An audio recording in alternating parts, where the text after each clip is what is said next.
कवरदार विठ्ठल श्री ज्ञानदेव तुकाराम हला विठ्ठल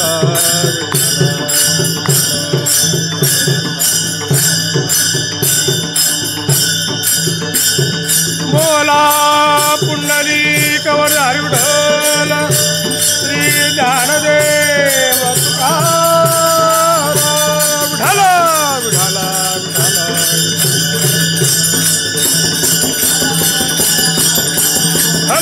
विठ्ठल विठ्ठल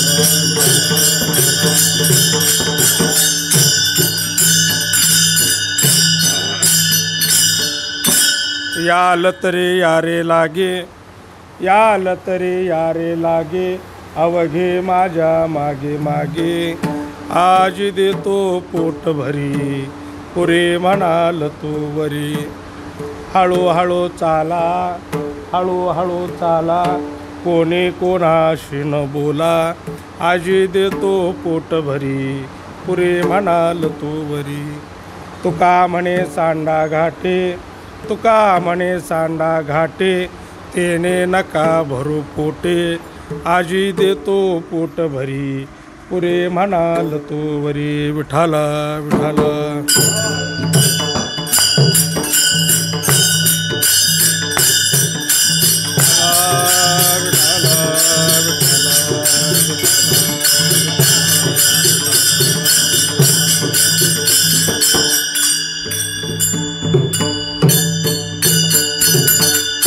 याल तरी यारे लागे याल तरी यारे लागे अवघे माझ्या मागे मागे आज देतो पोट भरी पुरे म्हणाल तू वरी नमो विश्वरूपा विष्णू माय बापा नमो विश्वरूपा विष्णू माय बापा पारा अमुपा पांडुरंगा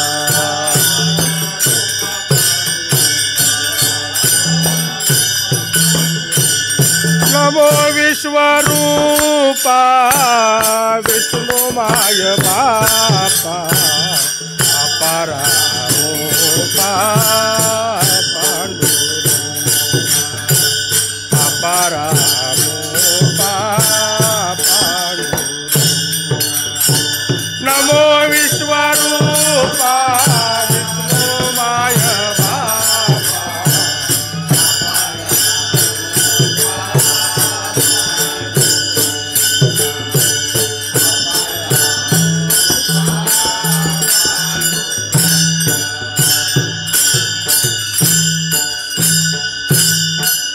नमो विश्वरूपा विष्णु माय बापा अपारा अमुपा पांडुरंगा पांडुरंगा करू प्रथम नमन दुसरे चरणा संताचिया त्यांच्या कृपादाने कथेचा विस्तारू बाबाजी सद्गुरु दास तुका याल तरी यारे लागे अवघे माझ्या मागे मागे आजी देतो पोट भरी पुरे म्हणाल तो वरी प्रस्तुत कीर्तनरूपी सेवेकरिता घेतलेला अभंग श्रीमंत श्री जगद्गुरु तुकोबारा यांचा हा 4 चरणाचा काल्याच्या प्रसंगातील हा अभंग.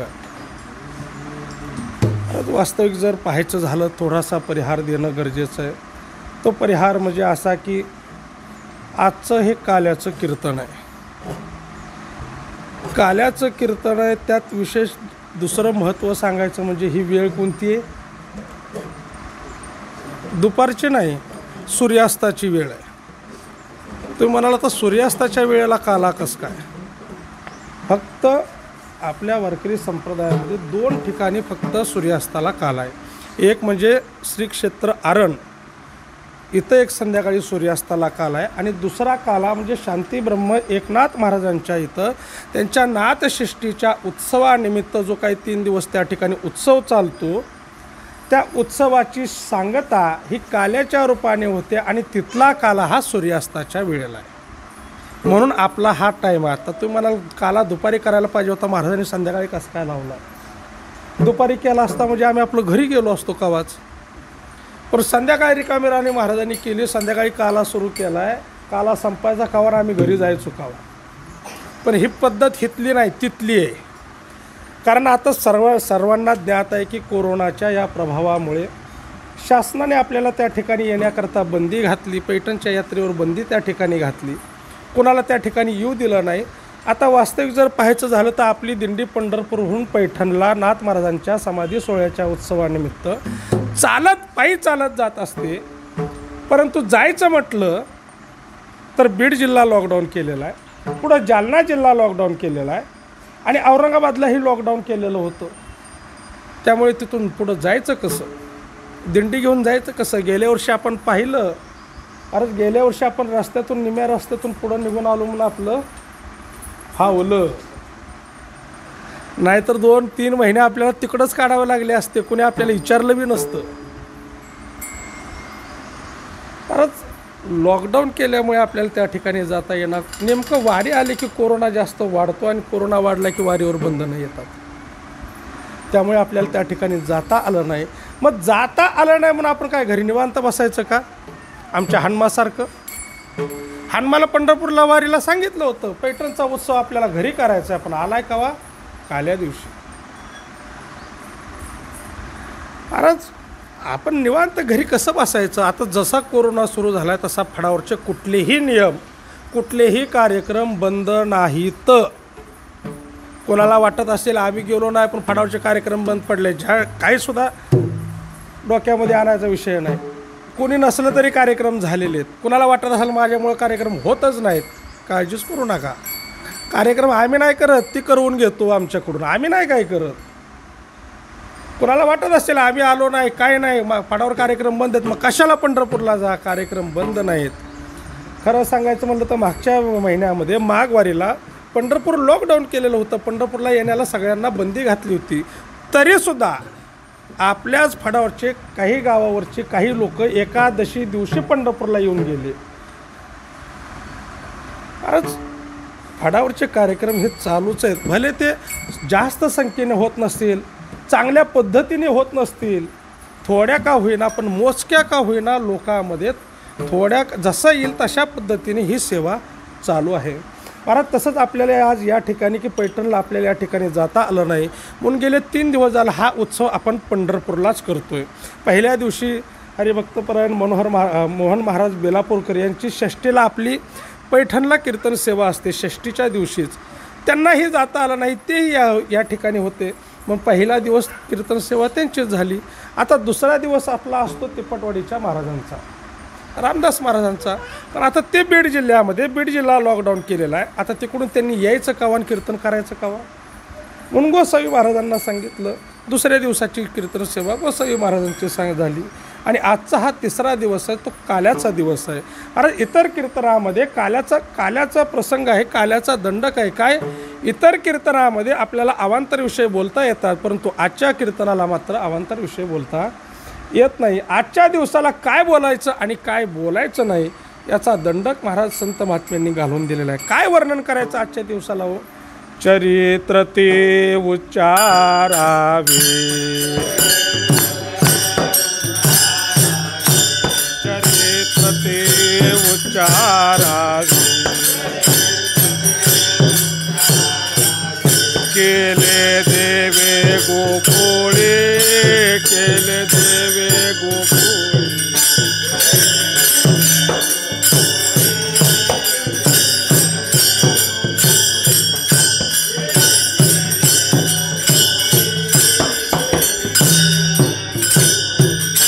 चरित्र ते उच्चारावे,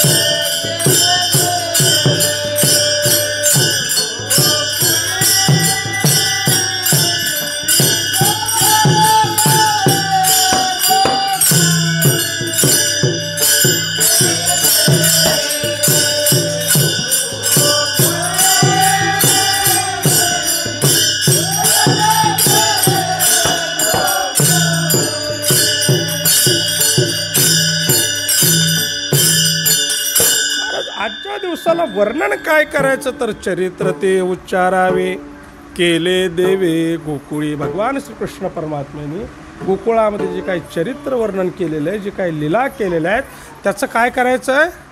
उच्चार करायचा आहे. चरित्र ते उच्चारावे म्हटलं आहे, आचरावे म्हटलेलं नाही. चरित्र ते उच्चारावे, त्याचा उच्चार आजच्या दिवसाला करायचं सांगितलं. आता प्रभू रामचंद्रांच्या जे काही चरित्र आहे त्याचं आचरण आपल्या जीवनामध्ये करायचं आणि भगवान श्रीकृष्ण परमात्म्याच्या चरित्राचा उच्चार आजच्या दिवसाला करायचा आहे.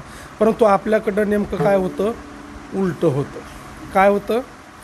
प्रभू रामचंद्राच्या चरित्राचा उच्चार आपल्याकडं होतो आणि भगवान श्रीकृष्ण परमात्म्याच्या चरित्राचा आचार आपण करायचा बघतो. होत नाही, आपल्याच्याने होत नाही. परंतु आपण त्या भगवान श्रीकृष्ण परमात्म्याने जे काही गोकुळामध्ये लीला केल्या आहेत त्याचा आचार करायचा आपण प्रयत्न करतो. माणूस सहज म्हणतो कृष्णानं 16,108 केल्या, आम्ही 2 केल्या म्हणून बिघडलं कुठं? फारच भगवान श्रीकृष्ण परमात्म्याने जे काही लीला वर्णन केलेले आहे, जे काही चरित्र केलेलं आहे त्याचा उच्चार आजच्या दिवसाला करायचा आहे. आता काल्याचा हा प्रसंग आहे, काल्याचा दिवस आहे. फारच काला काला काला म्हणजे नेमकं काय हो? 2 पदार्थांचं मिश्रण म्हणजे काला. फारच काला काला फक्त किती वेळेस झालेला आहे हो? 2च वेळेस झालेला आहे. महाराज आमच्या भगवान श्रीकृष्ण परमात्म्याने द्वापार युगामध्ये जो यमुनेच्या तीरावर केला तो एक काला आणि त्याच्यानंतर आमच्या साधुसंत महात्म्यांनी काला केला. कुठं? चंद्रभागेच्या वाळवंटामध्ये. एकच टाळी झाली चंद्रभागे वाळवंटी, माझा ज्ञानराज गोपाळासी लाह्या वाटे. महाराज संत महात्म्यांनी काला केला तो चंद्रभागेच्या वाळवंटामध्ये आणि त्याच्यानंतर ना आपल्याला जो हा काल्याचा प्रसाद खायला मिळतो, जो आपण काय हा उत्सव करतोय, जो काही सप्ताह करत असेल, कुठला उत्सव असेल, कुणाची पुण्यतिथी असेल, तर त्या उत्सवाची सांगता आपण ही काल्याच्या रूपाने करत असतो आणि त्याची सांगता ही काल्याच्या रूपाने होते. आता भगवान श्रीकृष्ण परमात्मा त्या ठिकाणी पृथ्वी तलावर अवताराला आला. अवताराला येतो भगवान परमात्मा, अवताराला येतो. केव्हा अवताराला येतो? तर यदा यदा हि धर्मस्य ग्लानिर्भवति भारत अभ्युत्थानम अधर्मस्य तदात्मानं सृजाम्यहं. भगवान परमात्मा या पृथ्वी तलावर अवताराला येतो. केव्हा? यदा यदा हि धर्मस्य, ज्यावेळेस धर्माची ग्लानी होते. अरे साधूंचं रक्षण करण्याकरता भगवान परमात्मा धर्माचं रक्षण करण्याकरता या पृथ्वी तलावर अवताराला येतो आणि अवताराला येऊन काय करतो तर परित्राणाय साधूनां विनाशाय च दुष्कृतां धर्मसंस्थापनार्थाय संभवामी युगायुगे युगे युगे. त्या साधुसंत महात्म्यांचं रक्षण करतो, धर्माची संस्थापना करतो. भगवान परमात्मा अवताराला येऊन इत्यादी कार्य या पृथ्वी तलावर अवताराला येऊन करतात. आता त्यावेळेस अशी काय परिस्थिती झाली असेल की भगवान परमात्म्याला या पृथ्वी तलावर अवताराला यावं लागलं असेल? त्यावेळेचा असलेला जो राजा कंस, परत त्या कंसाच्या पापाचा हाहाकार एवढा माजलेला होता की त्या पापाने पृथ्वी माता, त्या पापाचं भार सहन होईना पृथ्वी मातेला. पृथ्वी माता ही सर्वांचं भार सहन करते. मोठमोठाले पर्वत आहेत, नद्या आहेत, सागर आहेत, अनेक जीवजंतू आहेत, सगळ्यांचा भार सहन करते. परंतु पापाचा भार पृथ्वी मातेला सहन होत नाही. पृथ्वी मातेनं गायीचं रूप घेतलं आणि ब्रह्मदेवाकडे गेले आणि आपलं गाऱ्हाणं सांगू लागले की वत्सरूपे गाय ब्रह्म्यापाशी जाय. ब्रह्मदेवापाशी गेली आणि ब्रह्मदेवाला आपलं गाऱ्हाणं सांगू लागली. ब्रह्मदेवाने सांगितलं, हे बघ, हे काय माझ्या हातामध्ये नाही. सृष्टी उत्पन्न करणं माझ्या हातामध्ये, परंतु त्याचा संहार करणं माझ्या हातामध्ये नाही.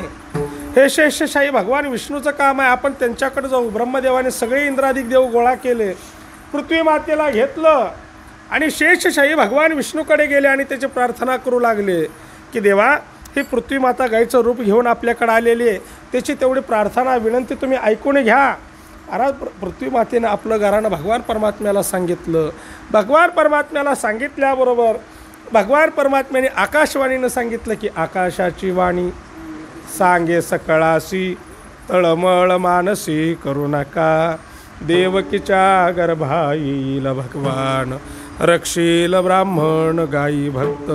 भगवान परमात्म्याने आकाशवाणीने सांगितलं तुम्ही काही काळजी करू नका, मी या पृथ्वी तलावर अवताराला येणार आहे.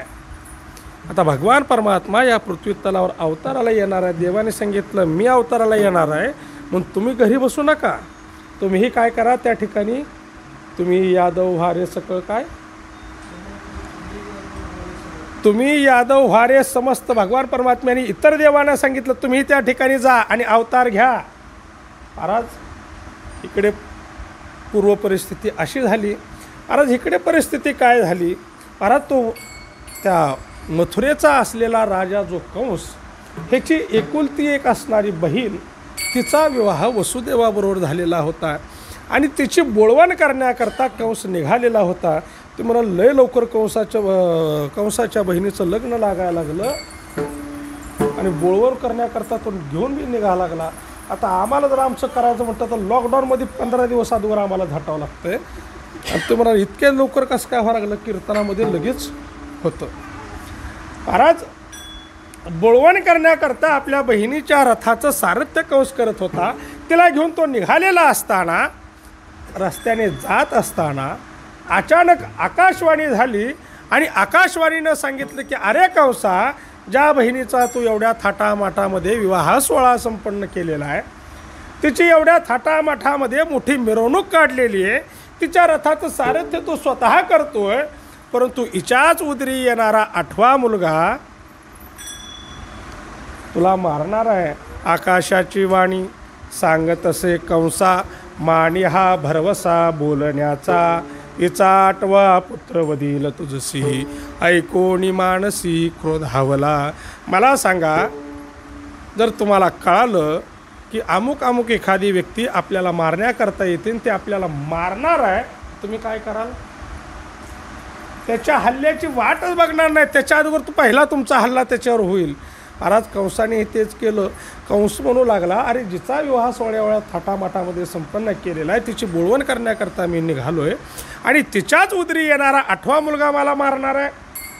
महाराज आपल्या कमरेला तलवार होती. तलवार काढली आणि देवकीच्या अंगावर मारण्याकरता धावला. एवढ्यात काय झालं, हात तो धरिला वसुदेवे, हात तो धरिला वसुदेवे,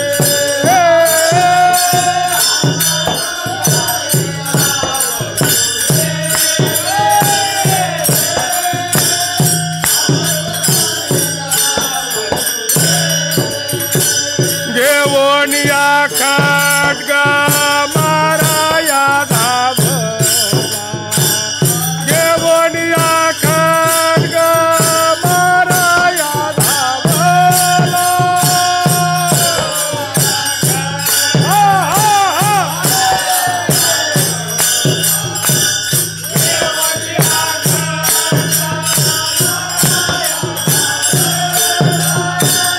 घेऊनिया खड्ग माराया धावला, घेऊनिया खड्ग माराया धावला.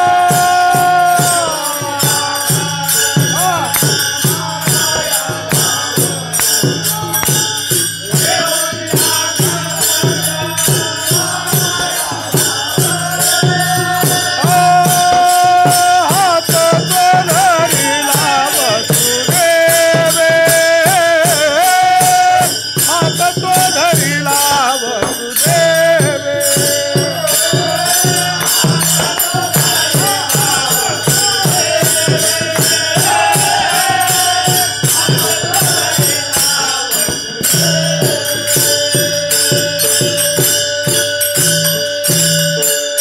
महाराज कमरेला तलवार होती, काढली आणि देवकीच्या अंगावर मारण्याकरता धावला. एवढ्यात काय झालं तर घेऊन या खड्ग माराया धावला, हात तो धरिला वसुदेवी, वसुदेवाने हात धरला आणि सांगू लागले, अरे कंसा तू हे काय करतोय? अरे स्त्री हत्येसारखं मोठं पातक तुझ्या हातून घडतंय, तू स्त्री हत्या करण्याकरता निघालाय. अरे त्या कंसाने सांगितलं, वसुदेवा आकाशवाणी ऐकली नाही का? म्हटले ऐकली. आकाशवाणी खोटी होणार आहे का? म्हटले नाही, आकाशवाणी खरी होणार आहे. म्हटले मग आकाशवाणी जर खरी होणार आहे, हिच्या उदरी जन्माला येणारा मला मारणार आहे, तर मी हिला जिवंत का ठेवू? महाराज त्यावेळेस त्या वसुदेवाने महाराज कंसाला बरेच काही समजवण्याचा प्रयत्न केला की अरे तू स्त्री हत्या करण्याकरता निघालाय. स्त्री हत्येसारखं मोठं पातक नाही.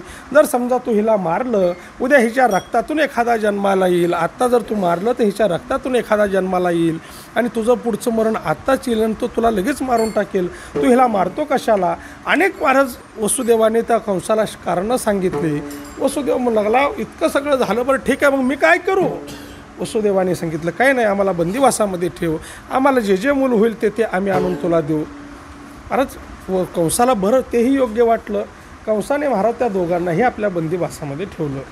इकडे परिस्थिती काय झाली? महाराज दोघांनाही बंदिवासामध्ये ठेवल्यानंतर कालांतराने काही दिवसांनी वसुदेव देवकीला पहिलं अपत्य झालं.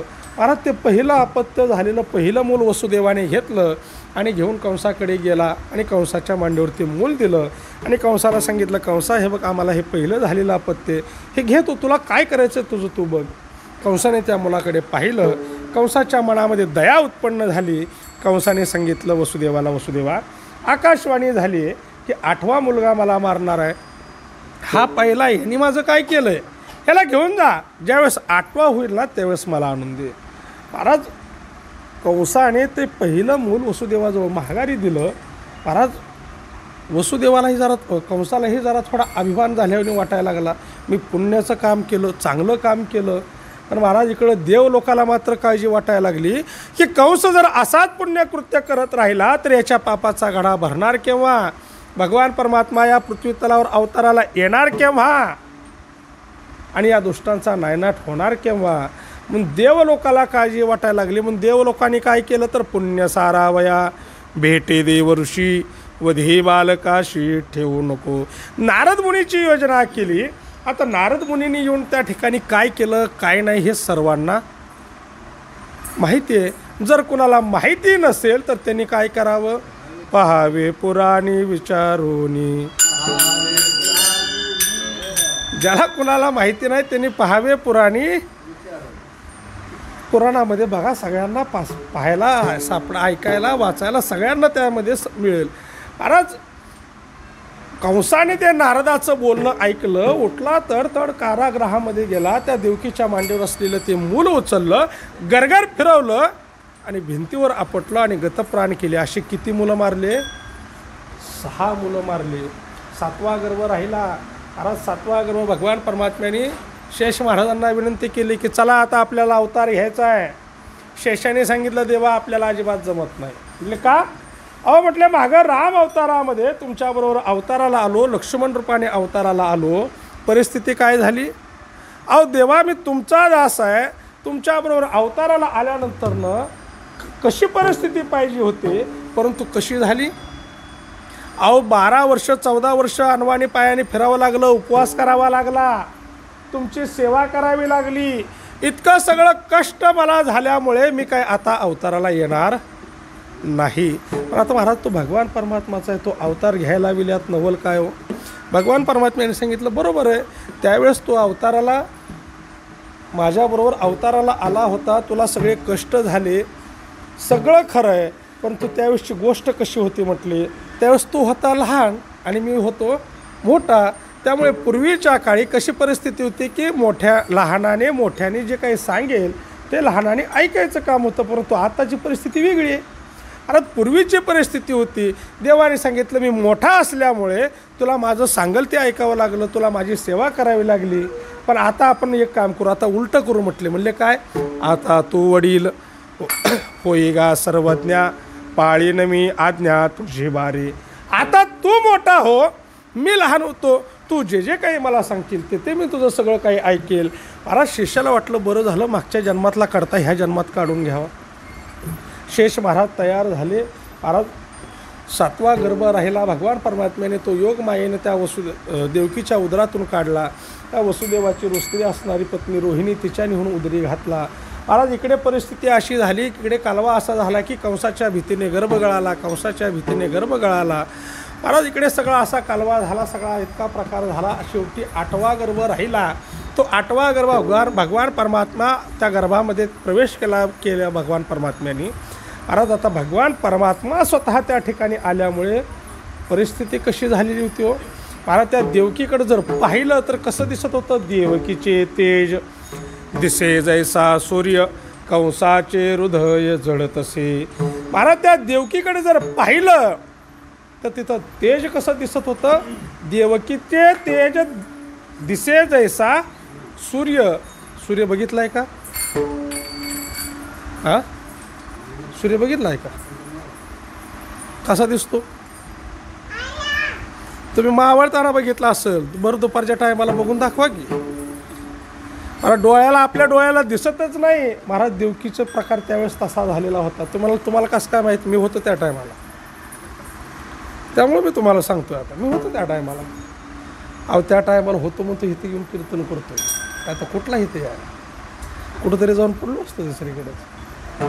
महाराज देवकीचे तेज दिसे जैसा सूर्य. महाराज कंसाने तिच्याकडे पाहिलं तर तिचं हृदय, कंसाचं हृदय जळायचं. देवकीकडे पाहिल्याबरोबर माझा वैरी जन्माला येणार, माझा वैरी जन्माला येणार.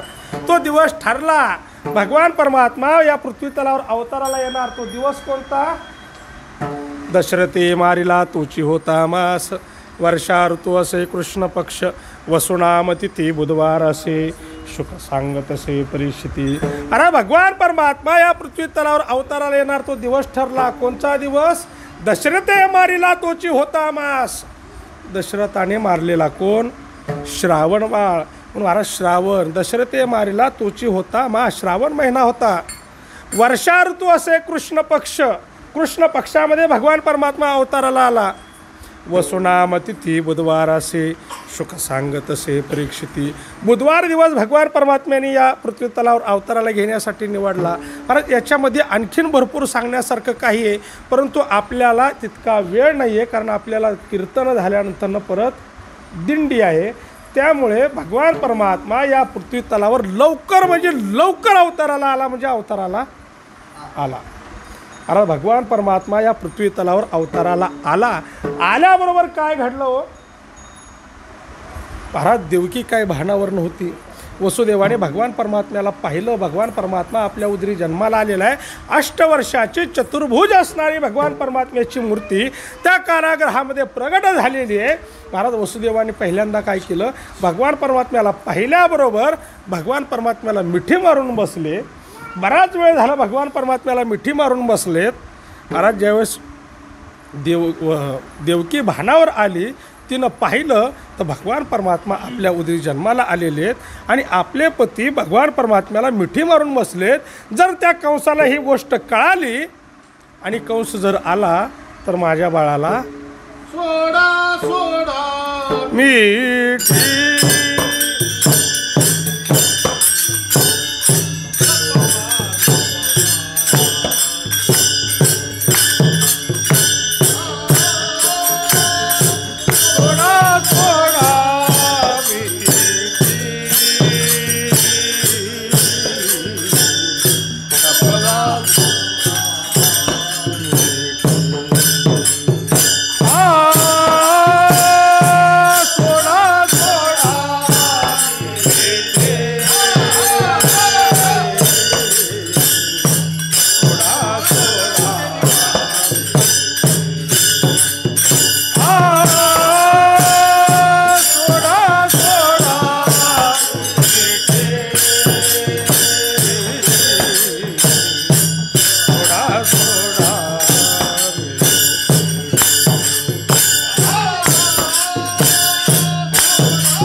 देवकीने पाहिलं आणि महाराज त्या वसुदेवाला म्हणाले, अहो मिठी मारून काय बसलाय, सोडा सोडा मिठी, लपवा लपवा जग जेठी, झणे कंसाशी कळेल माझ्या बाळाशी मारेल. अहो मिठी मारून काय बसलाय, जर कंसाला कळालं तर तो येईल आणि माझ्या बाळाला मारेल. अरे वसुदेवाने भगवान परमात्म्याची मिठी मारलेली सोडल्यानंतर भगवान वसुदेव म्हणाले, अरे देवा तो अष्टवर्षाची चतुर्भुज असणारी मूर्ती या पृथ्वी तलावर अवताराला आलेली, या कारागृहामध्ये प्रगट झालेली आहे. तुला लपवायचं कसं, अरे तुला ठेवायचं कुठं. भगवान परमात्म्याने सांगितलं, काही काळजी करू नका, त्याची सगळी व्यवस्था मी केलेली आहे. तुम्ही मला इथून उचला आणि काय करा, कुठं न्या, गोकुळाला न्या, त्या ठिकाणी मला त्या ठिकाणी ठेवा, त्या ठिकाणी माया उत्पन्न झाली तिला घ्या आणि इकडे घेऊन या. अरे वसुदेव म्हणले, देवा तुला सांगायला खूप छान वाटतंय, ऐकायला आमच्याही कानाला गोड वाटतंय, परंतु परिस्थिती काय. अरे आमच्या हातापायामध्ये बेड्या आहेत, दारामध्ये रक्षपाळ आहेत. भगवान परमात्म्याने सांगितलं, तुम्ही त्याची काही काळजी करू नका. मनसी रक्षपाळ ते म्या मोहिले सकळ. अरे ते केव्हाच झोपी गेलेले आहेत, तुम्ही फक्त मला इथून उचला. आमच्या हातापायामध्ये बेड्या आहेत, तुम्ही फक्त मला इथून उचला. अरे उचलायचं कसं. भगवान परमात्म्याने सांगितलं, त्याची सगळी व्यवस्था केलेली आहे. भगवान परमात्म्याने एक लहानशी टोपली त्या ठिकाणी निर्माण केलेली आहे. भगवान जी अष्टवर्षाची मूर्ती त्या कारागृहामध्ये प्रगट झालेली होती, ते अगदी लहान भगवान परमात्मा त्या कारागृहामध्ये झाले. भगवान परमात्म्याला त्या टोपलीमध्ये ठेवलं आणि भगवान परमात्म्याला, अरे देवा आमच्या हातापायामध्ये बेड्या आहेत, तुला न्यायचं कसं. भगवान परमात्म्याने सांगितलं, काही काळजी करू नका, तुम्ही फक्त मला इथून उचला. भगवान परमात्म्याला त्या टोपलीमध्ये ठेवलेलं आहे.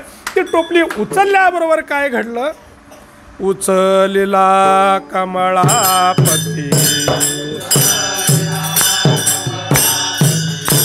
उचलिला कमळापती, पायीचे बंधने गळते, पायीचे बंधने गळते.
भगवान परमात्म्याला उचलल्याबरोबर काय घडलं तर उचललेला कमळापती, पायीची बंधने गळती. अरे हातापायामध्ये बेड्या होत्या त्या सगळ्या निघून पडल्या.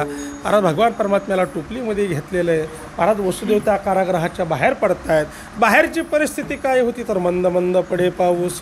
अरे बाहेर मंद मंद पाऊस पडायला लागलेला होता. बाहेरचं वातावरण जर पूर्ण पाहायचं झालं तर 10 दिशा सुशोभित झालेल्या होत्या. आता भगवान परमात्मा या पृथ्वी तलावर अवताराला आलाय म्हटल्यानंतर बाहेर काय असलो वेगळं काय दुसरं असणार आहे.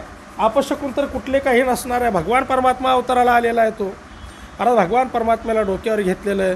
वसुदेव निघालेत गोकुळाकडे. अरे जात असताना महाराज त्या पाऊस बाहेर मंद मंद श्रावण महिना होता त्यामुळे पाऊस पडत होता. महाराज त्या शेषाला वाटलं ह्या इंद्राला काही कळतंय का नाही, आणि जगाचा मालक जगाचा बाप या पृथ्वी तलावर अवताराला आलेला आहे आणि वरनं पाऊस पाडतोय. महाराज त्या शेषाने आपली फणी काढून भगवान परमात्म्यावर धरली. महाराज वास्तविक जर पाहायचं झालं तर इंद्र त्यावेळेस वर्षाव करत होता, पाऊस टाकत होता. नेमका काय करत होता? पाऊस म्हणजे काय? पाऊस पाडत होता का? महाराज त्याला माहिती होतं भगवान परमात्म्याला या पृथ्वी तलावर अवताराला आल्यामुळे बरेच कार्य या पृथ्वी तलावर करायचे असल्यामुळे महाराज अमृताचा वर्षावरनं इंद्र करत होता. महाराज त्या शेषाला वाटलं सगळ्या देवाला अमृत पुरवणारा ह्योय आणि ह्याच्या अंगावर तो अमृताचा वर्षाव करतोय, काय उपयोग आहे का? खणी काढून आपली धरली. महाराज वसुदेव गोकुळाकडे निघालेले रस्त्याने जात असताना यमुना नदी आडवी लागली. ती यमुना नदी ही दुतडी भरून व्हायला लागली. आता ती का व्हायला लागली, कशामुळे व्हायला लागली पहावे पुराणी बरीचशी कारणं शास्त्रकारांनी सांगितलेली आहेत. ती यमुना नदी इतकी दुतडी भरून का व्हायला लागली? महाराज वसुदेवाने त्या यमुना नदीमध्ये प्रवेश केला, कमरे इतक्या पाण्यामध्ये गेले. महाराज वसुदेव तसेच पुढे निघाले. यमुना नदी आणखीन दुतडी भरून व्हायला लागली. इतकी व्हायला लागली की शेवटी वसुदेवाच्या नाकातोंडामध्ये पाणी जायला लागलं.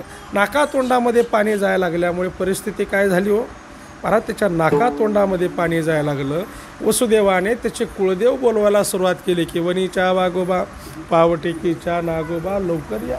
देव म्हणू लागला सगळ्या देवाचा असणारा बाप मी ह्याच्या डोक्यावर आहे आणि हे दुसरे देव बोलवतोय, बघू केव्हा येतात.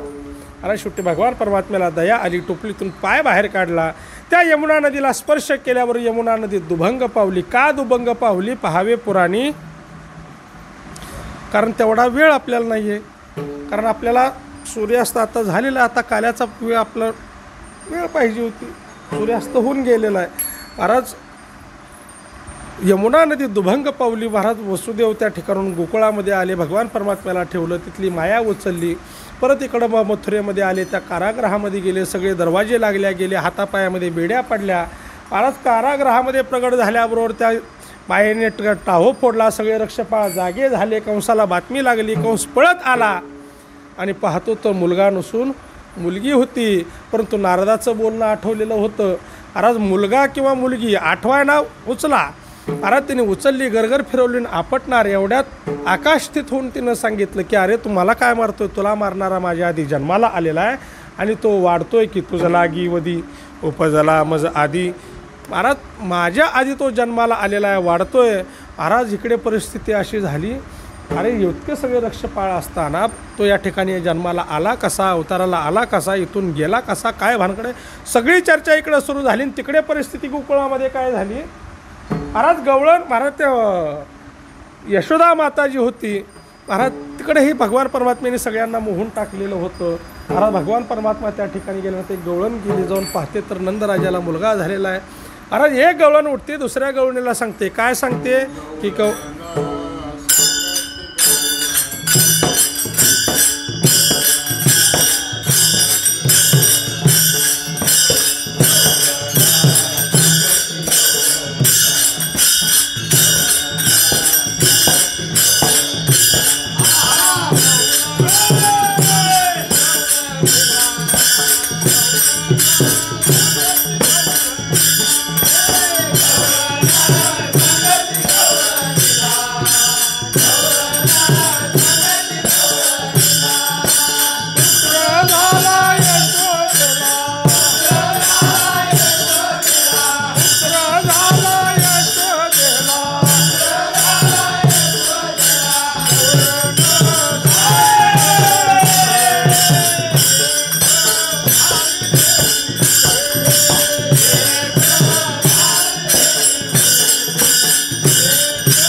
उठते, दुसऱ्या गवळणीला सांगते, काय सांगते की गवळण सांगे गवळणीला पुत्र झाला यशोदेला, एक धावे की पुढे वाटे ताटी सुंट वडे. आता जे गवळण उठते दुसऱ्या गवळणीला सांगते, दुसरी गवळण उठते तिसऱ्या गवळणीला सांगते, काय तुला काय कळालं का, आपल्या नंदराजाला मुलगा झाला. अरे आता भगवान परमात्मा त्या गोकुळामध्ये भगवान परमात्म्याने प्रवेश केला. भगवान परमात्म्याने त्या गोकुळामध्ये प्रवेश केल्याबरोबर काय घडलं? चिंता ते पळाली गोकुळाबाहेरी, प्रवेश भीतरी केला देवे, देवाला घरा आनंदाची आगावा, धन्य त्याच्या दैवात देव आले. आणखीन काय घडलं? चिंता ते पळाली गोकुळाबाहेरी. महाराज चिंता त्या गोकुळातून बाहेर पडाली. आणखीन काय घडलं? तर घरोघरी झाला लक्ष्मीचा वास, दैन्य दारिद्र्यास त्रास आला. महाराज भगवान परमात्मा त्या गोकुळामध्ये अवताराला आल्यामुळे त्याची अर्धांगी असणारी लक्ष्मी कुठं जाणार आहे? महाराज तीही त्याच्या पाठोपाठ त्या गोकुळामध्ये आले. महाराज गोकुळामध्ये आनंद उत्सव सुरू झाला. महाराज गोकुळामध्ये आनंद उत्सव सुरू झाला. आता आनंद उत्सव म्हणजे नेमकं काय सुरू झालं? आता प्रत्येकाने आनंदाचं द्योतक पूर्वी जर पाहायचं झालं, आनंदाचं द्योतक काय? तर प्रत्येकाने आपापल्या घरावर गुढ्या उभा केल्या. गुढिया तोरणे करते कथा गाती गाणी. महाराज आपल्या घरावर गुढ्या उभा केल्या. हे आनंदाचं द्योतक आहे. आता आनंदाचं द्योतक काय? फटाकड्या उडवला म्हणजे कळतं आबा ह्याच्या घरी काहीतरी झालं, ह्याला आनंद झाला आहे.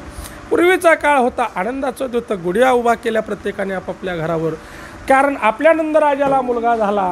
महाराज इकडे सगळा आनंद उत्सव चालू आहे. तिकडे महाराज कंसाने पैजेचा विडा मांडला. आपल्या माझा वैरी जन्माला आलेला आहे, ह्याला कोण मारतंय? लहान मुलं आहे, ह्याला कोण मारतंय? पहिला पैजेचा विडा उचलला पुतना नावाच्या राक्षसीने. महाराज ती कशी त्या ठिकाणी गोकुळामध्ये आली, कशा पद्धतीने आली? तिने कित्येक बालकं मारली. शेवटी नंदराजाच्या वाड्याजवळ आली. भगवान परमात्म्याला मांडीवर घेतलं. काय घेतलं, कसं घेतलं, त्या यशोदा मातेला काय काय सांगितलं, काय काय पटवून दिलं, हे सगळ्यांना माहिती आहे. आत्ता काही सांगत बसत नाही. भगवान परमात्म्याला मांडीवर घेतलं, त्याला स्तनपान करायला दिलं. भगवान परमात्म्याने डोळे झाकले. का झाकले, काय केलं डोळे झाकून, ह्याचं सगळं वर्णन पाहायचं असेल तर पहावे पुराणी विचारोनी. महाराज सगळ्याला जर पाहायचं असेल तर पुराणामध्ये सगळं पाहून घ्या, त्याच्यामध्ये सगळं आलेलं आहे. महाराज भगवान परमात्म्याने त्या पुतना नावाच्या राक्षसिनीचा लहानपणीच त्या ठिकाणी काटा काढला. नुसता पुतनाच नाही, काग बगरिटा मारिले बाळपणी, अवघी दैत्य खाणी बुडविली. लहान असताना निम्म्याच्या वर अवघी दैत्य खाणी बुडविली. अनेक दैत्य लहानपणीच भगवान परमात्म्याने मारले. भगवान परमात्मा हळूहळू हळूहळू लहानाचे मोठे झाले. किती वर्षाचे झाले? 5 वर्षाचे झाले. भगवान परमात्मा हळूहळू 5 वर्षाचे झाले. आता रांगताना सांगायचं म्हटलं तर रांगायचं म्हटल्यानंतर ना आता आपल्याकडे तेवढा वेळ बी नाही. भगवान परमात्म्याने रांगतानाही लीला केलेल्या आहेत. सगळ्या लीला सांगत बसायचं म्हटलं तर वेळ नाही. रांगत रंगणी, चोरी तुलोनी, दावणी धरती गवळणी, बांधिती चरणी देती गाराणी, यशोदे साजनी. अरे भगवान परमात्म्याने अनेक लीला लहानपणी केल्या, पण आपल्याकडे वेळ नसल्यामुळं आपण उड्या हाणत निघालो. अरे भगवान परमात्म्याने 5 वर्षाचे झाले. आपले सगळे सवंगडी भगवान परमात्म्याने गोळा केले आणि सगळे सवंगडी गोळा करून भगवान परमात्म्याने पाहिलं तर सगळे कसे होते हो? सगळे काडी पैलवान होते. असे तयार कोणीच नव्हते. मगाशी तुम्ही सांगितले तसे सगळे 100च्या पुढचेच का नाही? अहो सगळे काडी पैलवान. 100च्या पुढचा विषय द्या सोडून. भगवान परमात्म्याने पाहिलं आणि म्हणलं तुम्ही सगळे असं का? आपल्या गोकुळामध्ये काय दही दूध तूप लोणी काय कमी पिकतंय का? भरपूर पिकतंय कृष्णा. मग सगळं जातंय मथुरेला. त्या ठिकाणचे राक्षस ते खातात, धष्टपुष्ट होतात आणि आपल्याला त्रास देतात. म्हणजे असं मग घरी मागून बघा, खावा. सगळ्या सवंगड्यांनी सांगितलं देवा आम्हाला कोणीही दही दूध घरी देत नाही. आमच्या नशिबाला येतंय फक्त ताकाचं पाणी, तेवढंच आमच्या नशिबाला आहे. मागून बघा, देत नाही म्हटल्यानंतर भगवान परमात्म्याने सांगितलं बघा तुम्हाला जर मागून देत नसतील आणि तुम्हाला जर खायचं असेल तर तुम्ही काय करा, मी सांगतो तसं करा. काय करा? याल तरी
परमात्म्याने सांगितलं तुम्हाला जर खायचं असेल तर तुम्ही काय करा, मी सांगतो तसं करा. काय करा? याल तरी यारे लागे अवघे माझ्या मागे मागे. तुम्ही जर माझ्या मागं मागं आला, मी सांगतो तसं जर तुम्ही ऐकलं, माझ्या मागं मागं आला तर मी काय करील? आजी देतो पोट भरी, आजी म्हणाल तोवरी, पुरे म्हणाल तोवरी, पुरे म्हणाल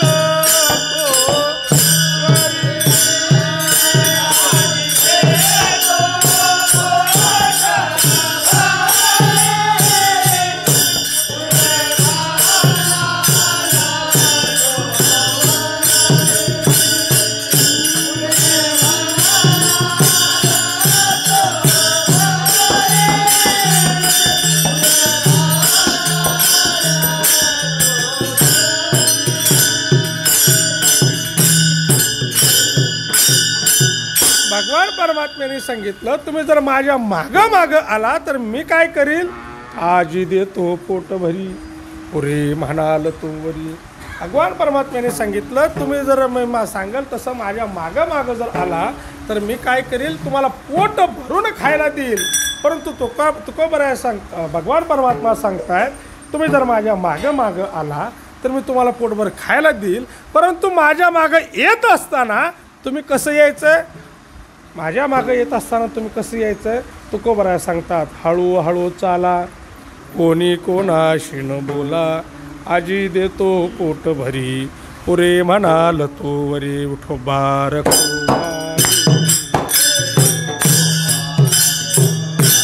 जय जय विठोबार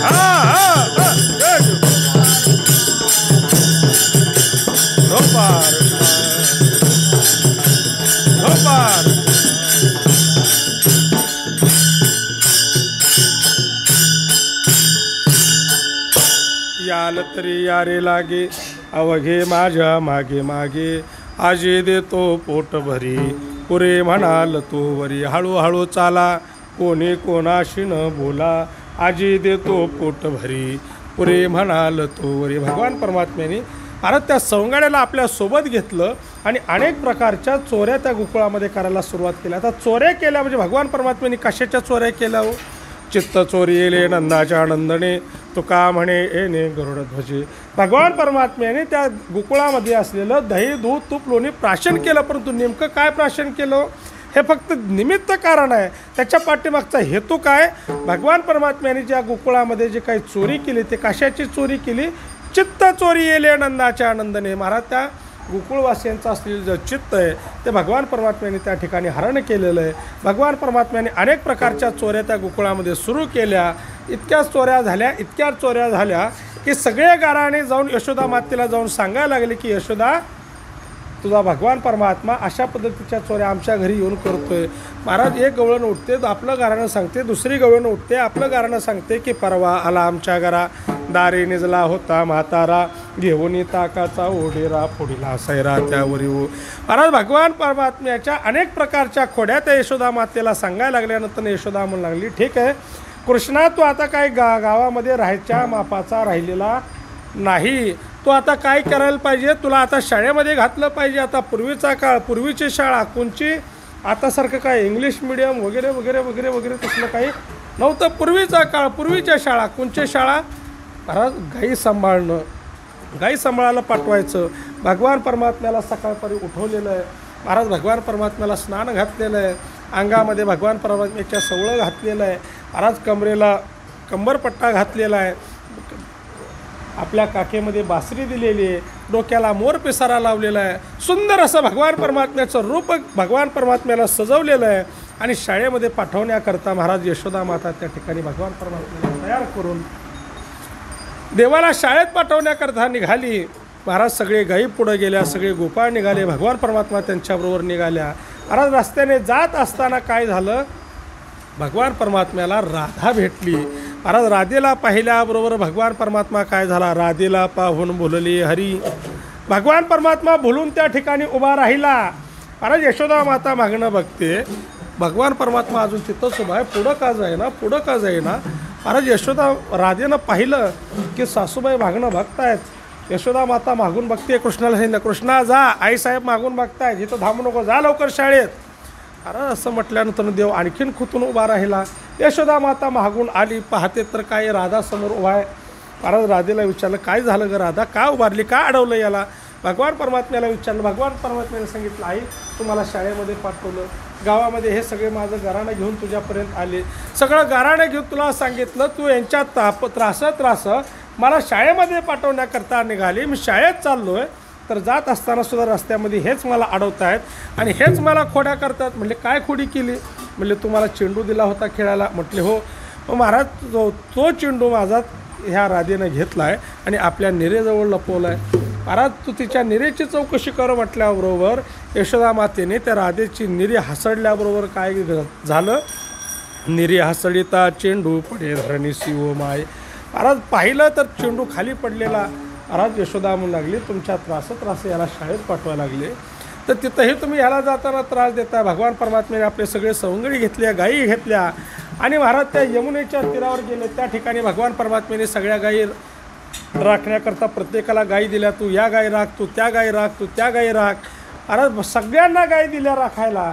तिथं तुकोबराय होतं, तुकोबराय सांगतात, देवा आम्ही तुझ्या सगळ्या गायी राखू, फक्त एक गाय तेवढी तू राख, बाकी तुझ्या आम्ही सगळ्या गायी राखतो. कोणती, तुका म्हणे तू राख म्हणेरी, मग त्या येरी आम्ही जाणू. ती मन नावाची गाय आहे तेवढी फक्त तू सांभाळ, बाकीच्या सगळ्या गायी आम्ही बघतो.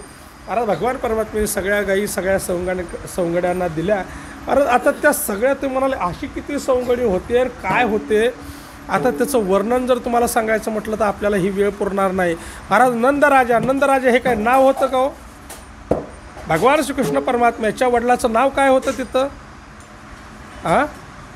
गोलोकनाथ नाव होतं. पण आपण म्हणताना नंदराज आपल्याला सर्वांना परिचित नंदराज आहे. आता नंदराज हे नाव नाही तर नंदराज ही काय पदवी आहे. त्या गोकुळामध्ये अशा पदव्या होत्या. आता जसं अध्यक्ष, उपाध्यक्ष, सचिव, सहसचिव, खजिनदार, सहखजिनदार, अमुक तमुक, राष्ट्राध्यक्ष, शहराध्यक्ष, कुठं काय काय नवीन पदव्या आहेत. ह्या पूर्वीच्या पदव्या नंदराज, नंद, उपनंद, वृषभानुवर. आता ह्या पदव्या कशा दिल्या जायच्या? ज्याच्याकडे 1 कोटी गायी आहेत, ज्याच्याकडे 50 लाख गायी आहेत, ज्याच्याकडे 10 लाख गायी आहेत, ज्याच्याकडे जेवढ्या गायी आहेत त्या गायीवरनं त्याला ती पदवी दिल्या जायची. मग नंदराजाकडे किती गायी होत्या हो? 1 कोटी गायी होत्या. नुसते 1 कोटी गायी नाही, 1 कोटी गायी गोपाळासहित होत्या, त्याला ती नंदराज ही पदवी होती. मला सांगा, भगवान परमात्म्याने सगळ्या गायी, सगळ्या सवंगडी किती असतील, सगळ्या सवंगड्यांकडे त्या सगळ्या गायी राखण्याकरता पाठवल्या. राहिलेले सवंगडी भगवान परमात्म्याने गोळा केले, त्या ठिकाणी खेळ खेळायला सुरुवात केले. इतका खेळ खेळले, सगळे गोपाळ म्हणाले, अरे कृष्णा, अरे आता किती वाजलेत बघ, सूर्य डोक्यावर आलेला आहे, आता गेला आहे, मावळला आहे, पण त्यावेळेस सूर्य डोक्यावर आलेला होता. अरे कुठवर खेळायचं आहे?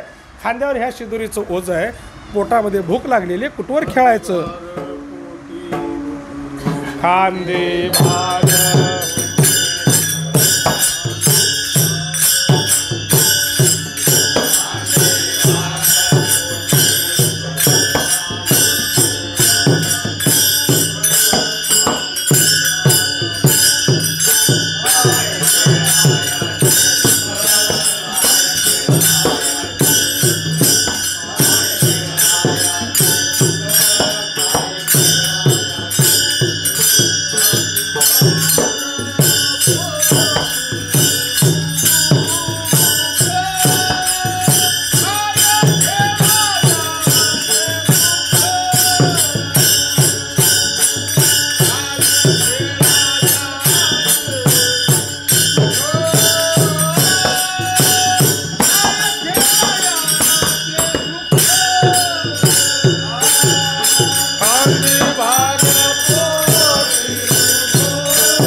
म्हणू लागले, कृष्णा खांदी भार पोटी भूक, काय खेळायाचे सुख. अरे खांद्यावर शिदोरीचं ओझं आहे, पोटामध्ये भूक लागलेली आहे, खेळायचं काय सुख आहे. खेळ बंद करावा आणि आपण जेवण करावं. भगवान परमात्म्याने सगळे सवंगडी एका ठिकाणी गोळा केले, सांगितलं, हे बघा आपण रोज जेवतो तसं जेवायचं नाही म्हटले. मग आज काय करायचं? आज आपण वेगळ्या पद्धतीने जेवायचं. वेगळ्या पद्धतीने म्हणजे भगवान परमात्म्याने सांगितलं, माझी जशी शिदोरी आहे तशीच शिदोरी प्रत्येकाने आणा. आपण सगळ्या शिदोऱ्या एकत्र गोळा करू, त्याचा काला करू आणि त्याचा प्रसाद आपण सगळ्यांनी खाऊ. भगवान परमात्म्याने सांगितलं, परंतु अट काय घातली? माझी आहे तैसी पाहे, नाही तरी घरा जाय, चोरोनिया माय नवनीत आणावी. माझी जशी शिदोरी आहे तशी प्रत्येकाची शिदोरी असली पाहिजे. तिथं ज्ञानोबाराय होते, ज्ञानोबारायची भाषा मावळ होती. ज्ञानोबाराय मावळ भाषेमध्ये बोलतात, अरे देवा तुझ्यासारखी घोंगडी आमची कशी असेल? कानोबा तुझी घोंगडी चांगली, आम्हासी का दिली वांगुली रे. पूर्ण अभंग पहा, याच्यामध्ये ज्ञानोबारायांनी पूर्ण वर्णन केलेलं आहे. अरे हे झालं ज्ञानोबारायच्या बाबतीत, परंतु तिथं तुकोबाराय होते. अरे तुकोबाराय जरा परकड भाषेमध्ये बोलतात. तुकोबाराय सांगतात, देवा कोणाला सांगतोय? तुका म्हणे हरी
सांगतात, देवा अरे कुणाला सांगतो? घरी जाऊन माझी आहे तशी सुधरी घेऊन या.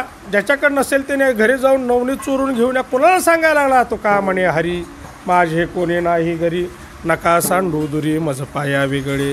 माझी जशी शिदोरी तशी घे. भगवान परमात्म्याने सगळ्याच्या शिदोरी एकत्र गोळा केल्या, सगळ्याचा एकत्र काला केला. कुठं? खडकी सोडी येल्या मोठा, आजीचा दही काला गोमटा.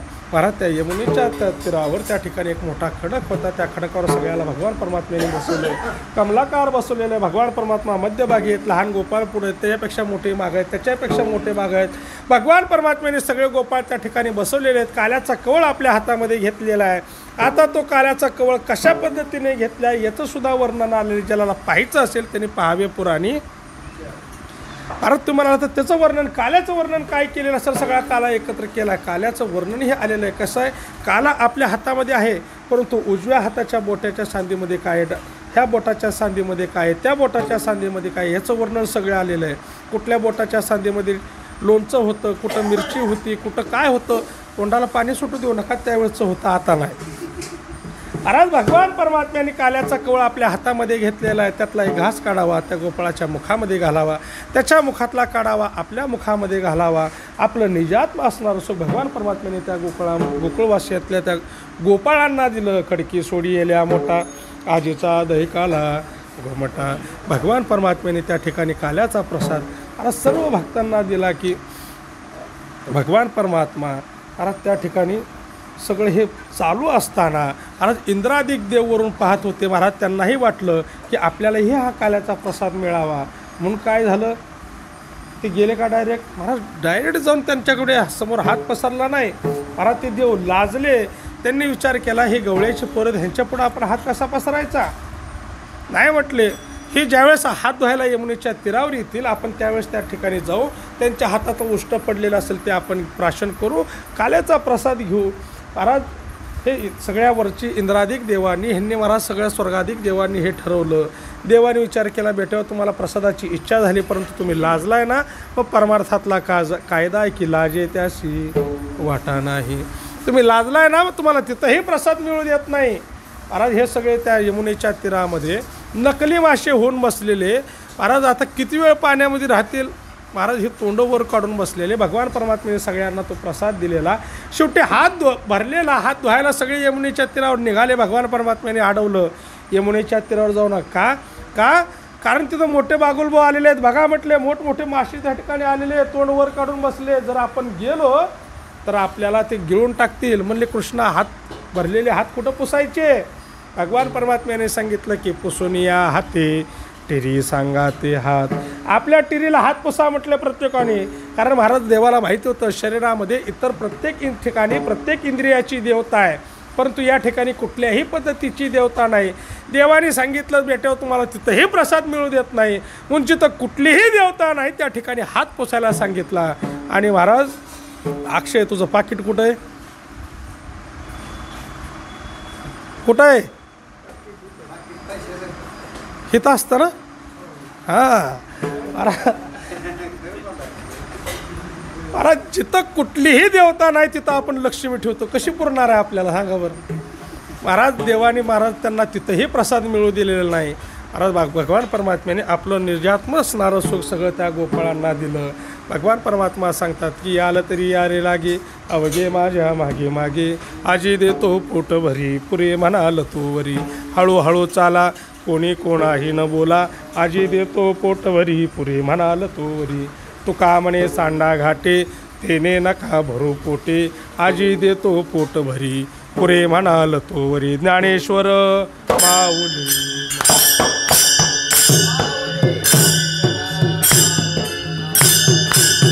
जय जय ज्ञानेश्वर माऊली.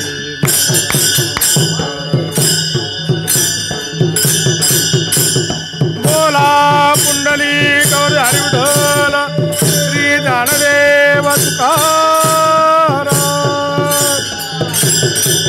जय जय ज्ञानेश्वर माऊली.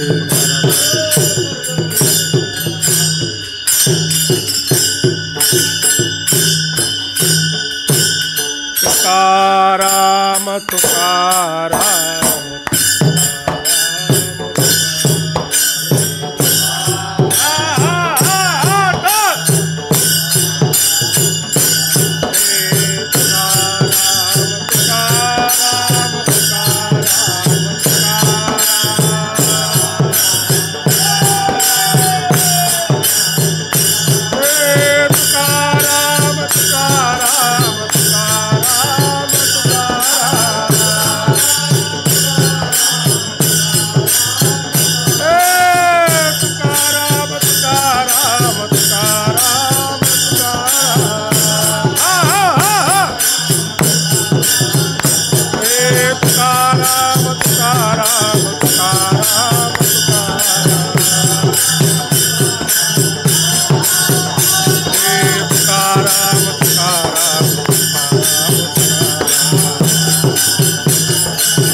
म्हणाला तो वरी आजी देतो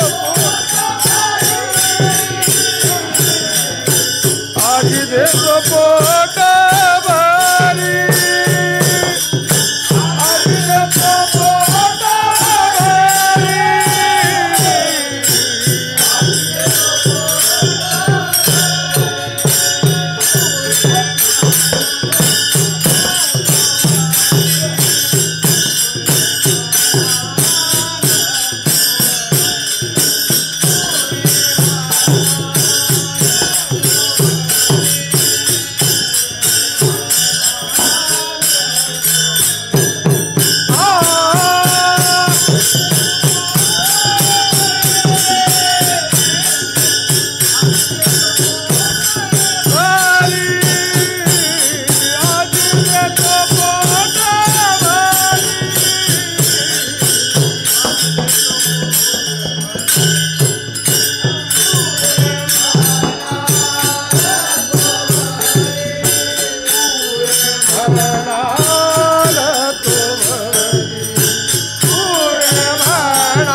कंठे धरेला कृष्ण मणी कंठे धरेला कृष्ण मणी अवघाजने प्रकाश अवघाजने प्रकाश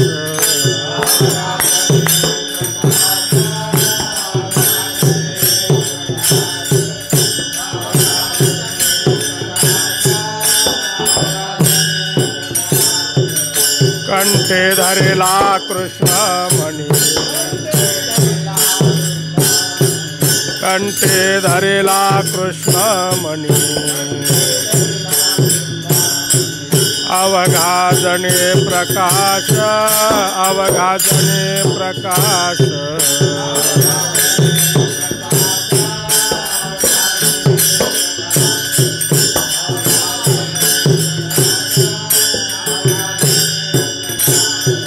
काला वाटो एकमेका काला वाटो एकमेका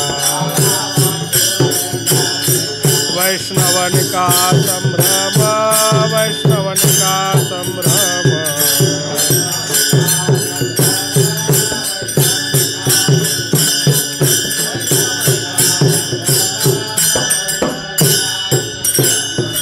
वाकुलिया ब्रह्मादिका वाकुलिया ब्रह्मादिका उत्तम लोका दाखवू उत्तम लोका दाखवू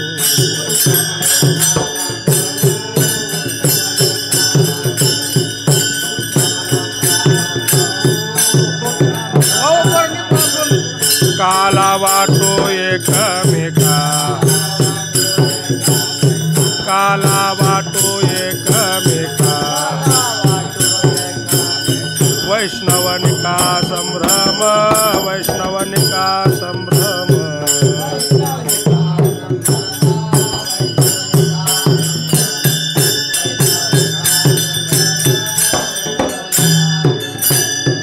तुका म्हणे भूमंडळी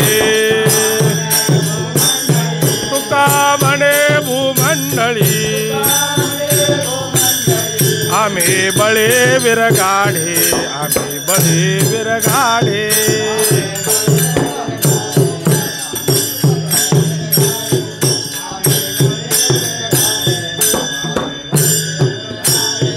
तुका म्हणे भूमंडळी तुका म्हणे भूमंडळी आम्ही बळे विरगाढे आम्ही बळे विरगाढे